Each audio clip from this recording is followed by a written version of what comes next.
সকালে ঘুম থেকে উঠে রোজ দিনের মতো ওয়েটটা করে নিই। তারপর মর্নিং ওয়াক করে এসে কিছু ফ্রি হ্যান্ড এক্সারসাইজ করে নিই। দেন ফ্রেশ হয়ে সবুজ মুগের এই স্যালাডটা খাই, খেয়ে অফিসে যাই। আমার ওয়েট লস করতে হেল্প করেছে এই রামবান ড্রিঙ্কটা।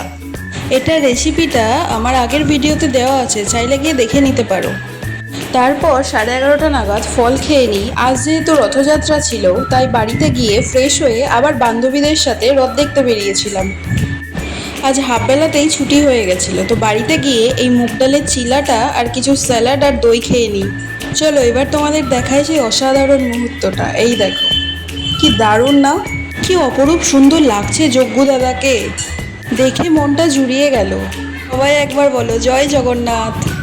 তারপর বান্ধবীদের সাথে সেলফি তুলে নিয়ে দেখো আমি আজ কি খেয়েছি। রথের দিন আর জিলিপি গজা না খেলে হয়, তার সাথে চিনি ছাড়া লাল চা।